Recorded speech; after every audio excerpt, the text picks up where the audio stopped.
আল্লাহু আকবার, আল্লাহু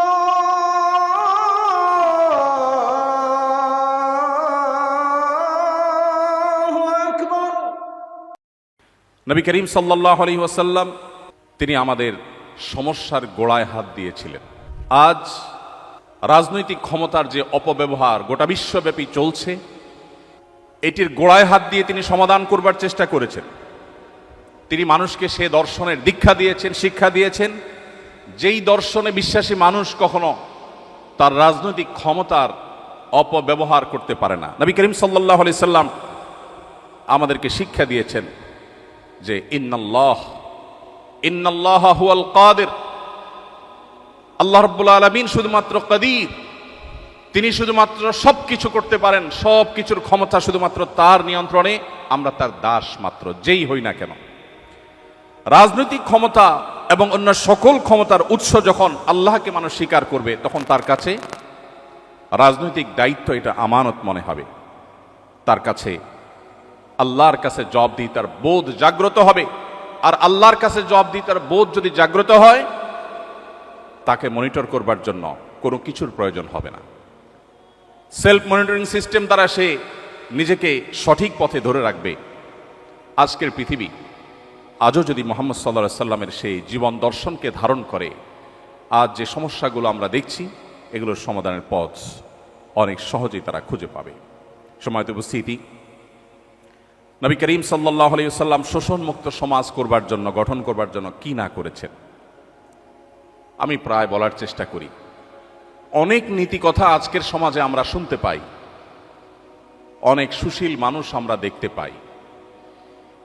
এমন মানুষ কি পৃথিবীতে আমরা একজনও দেখাতে পারবো যিনি নিজের জন্য যে জামা কিনেন, নিজের গাড়ি ড্রাইভারের জন্য সেম জামা কিনেন, নিজের বাচ্চার জন্য যে জামাটা কিনেছেন, নিজের বাসার কাজের বুয়ার বাচ্চাটার জন্য গিফট হিসাবে যে জামা কিনবেন, সে একই জামা কিনেছেন, এরকম মানুষ পৃথিবীতে আমরা একজনও আছি কিনা আমি জানি না।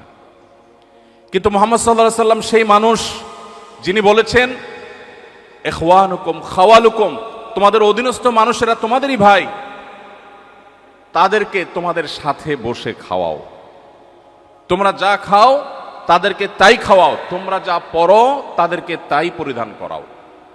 প্রিয় ভাইরা আমার, তিনি শুধুমাত্র নীতিবাক্য বলে ক্ষান্ত হননি, তিনি যা বলেছেন তার প্রতিটি কথাকে তিনি বাস্তবায়ন করে গেছেন। পৃথিবীর অন্য সব দার্শনিক, অন্য সব ব্যক্তিবর্গের সাথে তার পার্থক্যের জায়গাটা এখানে।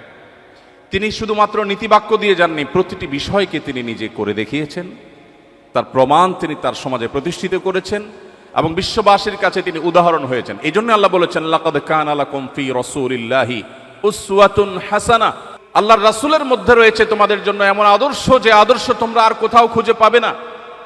পৃথিবীতে কোনো মনীষী পাওয়া কঠিন হবে, তিনি যত বড় মহানই হন না কেন, যে তার বাসার অধীনস্থ কাজের লোকদের জন্য সেই পোশাক কিনবেন যে পোশাক তার গায়ে থাকবে, একই গাড়িতে চলবেন, ড্রাইভার এবং তার পোশাকে কোনো পার্থক্য থাকবে না, একই জামা, একই ব্র্যান্ডের, হয়তো একই কালারের জামা তিনি পরবেন এবং পরাতে দিবেন।